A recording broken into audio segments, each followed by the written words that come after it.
Welcome to Allies for Peace. I'm Peter Sensnig. We are Christians in conversation with Muslims. In this episode, we're taking on a very important question, and that's the problem of extremism. What do we do when Christians and Muslims, people who share our own faith, engage in violence? Here with us is Donna Entz, a Canadian Christian with many years of experience in West Africa among Muslims. Welcome, Donna. Thank you. We're now 2 decades removed from the September 11 attacks, and the world has changed in all kinds of ways. But have North American Muslims ever recovered from their experiences after 9/11? It's important to listen to Muslim voices on this question. What are they experiencing? Despite the fact that Islam's principles are completely contrary to violence and terrorism, and despite the fact that Muslims are at a loss to explain how such atrocious acts are committed in the name of their faith, Muslims are on the receiving end of a great deal of blame, accusations, negativity, and contempt as a result of acts of terror. So here in Edmonton, we have the oldest mosque in Canada. The Lebanese began settling here in the 1800s. This mosque attracted other Muslims to the city. Hate crimes had been diminishing in recent years, but a couple of things happened. Islamophobic political comments from the USA gave license to some US Americans, some Canadians, to lash out against Muslims. And then, of course, we added COVID, which unleashed an increase in hate crimes. Here in Edmonton, there was a 2-month period where 6 African women wearing hijab were attacked, mostly in malls or transit centers. How do we explain this? Is this about fear? Is it about mental illness or poverty or lack of knowledge? Well, people who are struggling during a pandemic lash out, it seems to me, against the first person who in their mind is the most obvious threat. In Edmonton, that was African Muslim women. It's like any extremist violence in history, anti-Jewish pogroms, other examples. There was absolutely no factual evidence that the Muslim women had contributed in any tangible way to the problems the person or society was facing. Yeah, that's true, but the challenge we're up against is that the attackers in 9/11 and other attacks identified as Muslims and used Islamic language for what they were doing. Yes, so we need a way to talk about that, not just in Islam, but in our own faith. Let's take a look at this clip from Discover Islam. This is what I call a hijacking of Islam. If you're somebody that doesn't know anything about Islam, then that's not the case. The response is both intellectual as well as gut. Yeah, I totally agree that if the killers in 9/11 had been Jews or Christians, it would be written off as the extremists of that religion causing the trouble. But with Islam, of course, the whole religion is faulted for being a violent religion.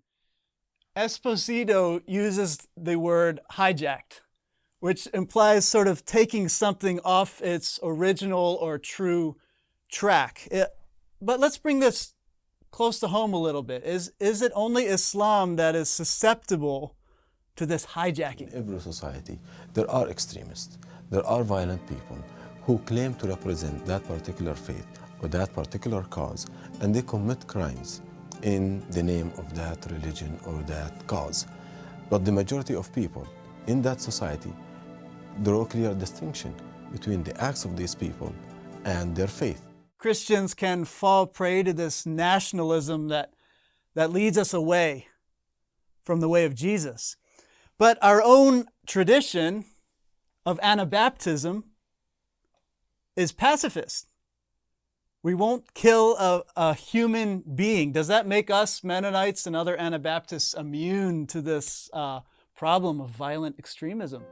So the Anabaptist movement developed 500 years ago when a wing of the Protestant Reformation rebelled against the powerful Catholic Church and tried to follow Jesus more closely.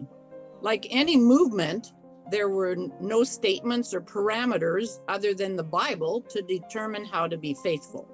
One group decided to set up in the city of Munster. This was a kingdom based on Anabaptist values. So, thy kingdom come. That sounds like a good idea, right? They failed to see that any true follower of Jesus cannot lead by authoritarianism. They even defended their group's headquarters in the city by violence. Not surprisingly, they were eventually killed. But the parallels in some extremist groups presently active in the world today are striking. So we like to think of our Anabaptist roots as radical in all the right ways, like radical in the way of Jesus and peacemaking. But the lure of violent extremism was right there all along. So after the Munster incident, Menno Simons, an informal leader of that faithful movement, established the principle of total nonviolence in the movement. The group became known as Mennonites from his name. But parallel to the aftermath of 9/11, it took huge effort the rest of his life to again instill the love your enemies ideal that Jesus had taught, and to convince the outsiders that indeed they were now living by these principles. You mean the Anabaptists got a bad reputation? For sure they did. They were seen as violent extremists. Once people have tied a violent act to a certain faith tradition, it takes incredible effort for the faithful followers of that religion to reverse that negative perception. I applaud the many Muslims across North America who are living down those negative stereotypes every day in very normal but caring ways. But our memories are long, aren't they? It takes a long time to heal. One slogan that one would hear after 9/11 was never forget. And I think a lot of Christians might be surprised to learn just how long is the memory of Muslims about the Crusades that started 1,000 years ago. So how do we heal from this? There is great power in expressed repentance. When we try to prove that we're more innocent than the other, we only make the cycle of vengeance worse. So amazing things can happen when we say, we were wrong. We want to do better. David Shank has done this in a variety of settings, including a dialogue in Germany in which he expressed repentance for the Crusades. My Muslim dialogue companion stood up and with great anger said, I never knew the cross had anything to do with peacemaking. I always thought the cross has to do with killing Muslims and killing the enemy. This is absolutely new for me, and I am very, very angry that you have never communicated that to us. I just wept. I just wept. You know, the Crusades are a horrible legacy. Muslims also have participated in these atrocities. Both communities have. And we both say that we're called to be peacemakers. We need to take that seriously. She came back 3 hours later for her turn now to speak at this gathering in Germany. And she said, something happened in the last 3 hours which has transformed me. I never before knew this Jesus that you're talking about, but this is transforming me. I don't know where it will take me, but I want to thank you. You see, so that is the commitment we carry. We are not called to defend the Western world. That's not who we are. We are called to represent Jesus and his peace. And in Jesus, his peace endures forever. Governments come and go. Empires come and go. America comes and goes. But Jesus is eternal. And that's our center. Jesus went the opposite way. He refused to take political power when crowds of people wanted him to. One day, during Jesus' ministry, he was able to multiply bread for a crowd of over 5,000 people. When the people saw the sign that he had done, they began to say, "This is indeed the prophet who is to come into the world." When Jesus realized they were about to come and take him by force to make him king, he withdrew to the mountain by himself. It seems very difficult to have a love your enemies ethic when you're holding political power. And neither did Jesus defend himself when arrested. As his followers, we live nonviolently, even refusing military service in our country of citizenship. Instead, we encourage nonviolent resistance against every kind of injustice. The New Testament tells us that the fight is never against flesh and blood humans, but it's against these systems of injustice that would lead us to extremisms of violence and would even hijack our love for God and for our neighbor. So our question is, how do we take this on as allies and not as competitors? Christians and Muslims are at crossroads, and the relationship is in danger. Both Muslims and Christians have to work together.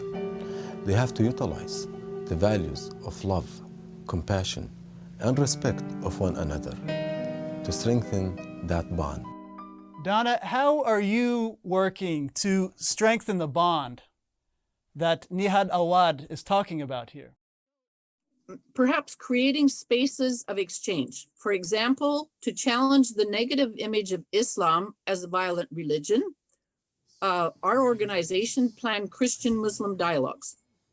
Our assumption is that real relationships are the best antidote.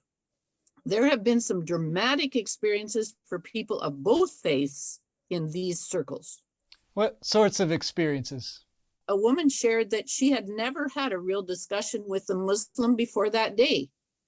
She had so enjoyed it, and that is how change happens. Also, at one mini dialogue on Zoom, two women found each other who had both lost close loved ones in the last month. To be comforted during a time of grief by someone of another faith seems to permanently shift attitudes.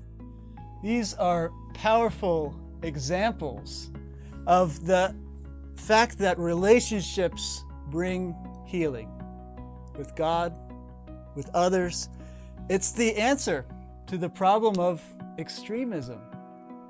And if it seems small, it's because Jesus teaches us that what is small, salt, light, yeast, can actually go a long way in God's kingdom.